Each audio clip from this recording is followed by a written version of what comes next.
Assalamu alaikum.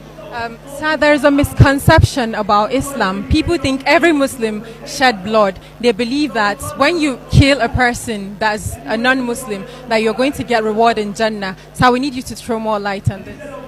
I think this misconception is very bad and is not true in any way. I am a Muslim and I have studied Islam. I praise Almighty Allah for that.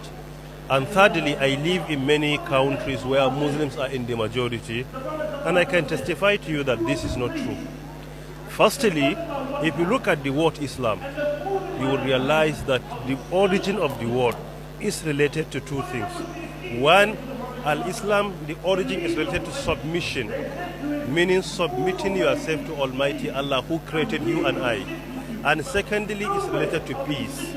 And that is why one of the names of Allah subhanahu wa ta'ala in Islam is As-Salam, meaning Allah is the source of peace. And Islam is a religion that has been built on peace. So these are some of the issues that are very important.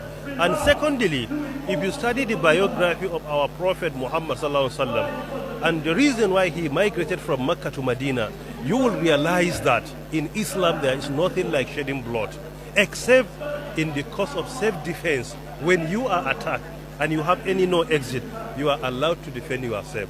Or secondly, when some innocent people are being unjustly treated, in Islam you are urged to go and emancipate them. And if there is authority, it is the responsibility of authority to go and emancipate them from injustice.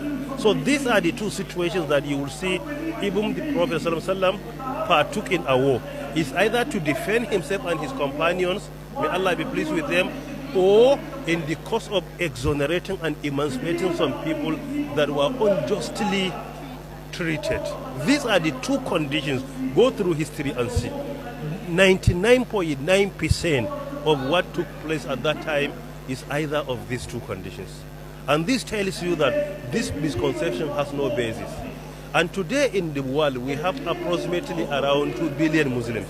If someone claims that Muslims are shedding blood, what will happen if this number say we are going to attack all other people in the world? It's a very simple question. We are approaching 2 billion. If 2 billion says we are going to take weapons and attack people, then there is going to be no peace in the world.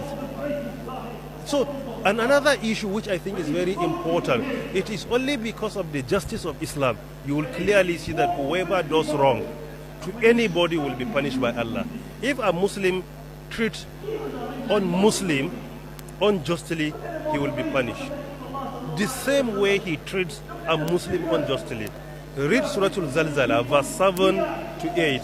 Allah says, فَمَنْ يَعْمَلْ مِثْقَالَ ذَرَّةٍ خَيْرًا يَرَى وَمَنْ يَعْمَلْ مِثْقَالَ ذَرَّةٍ شَرًّا يَرَى.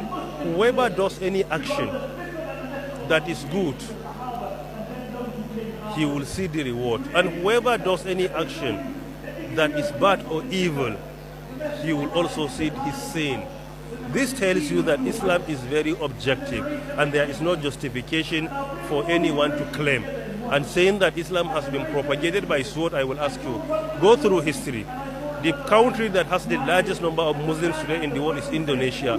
Throughout history, we reached that number of being the country that has the highest number of Muslims.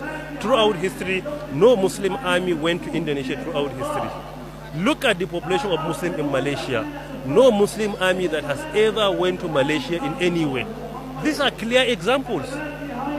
So that is why it is only misconception. And when you are talking about that, even those that are doing most of the things are not even Muslims.